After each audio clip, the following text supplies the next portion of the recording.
Kinabukasan, hindi ko inaasahan na magpapadala muli siya ng mensahe.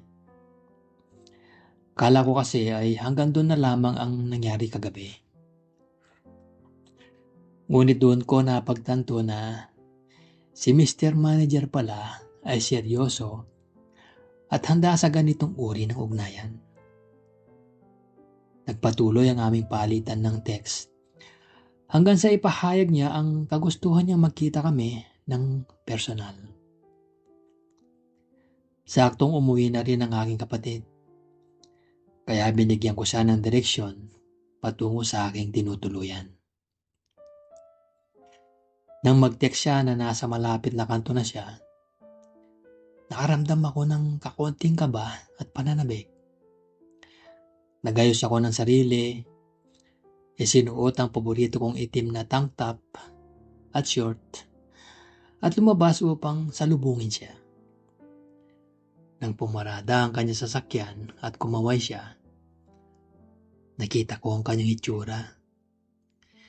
May katamtamang mukha ngunit may napakalakas na karisma at dating.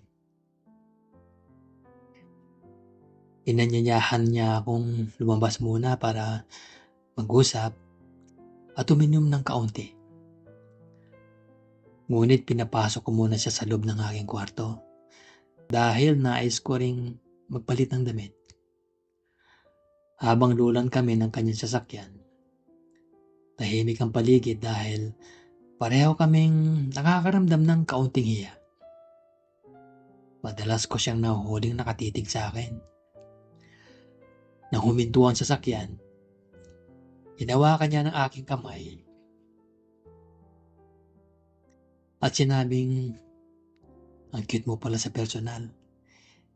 Iba sa mga larawan." Ang simpleng galaw na yon ay nagpababa ng aking depensa at naging komportable agad ang loob ko sa kanya.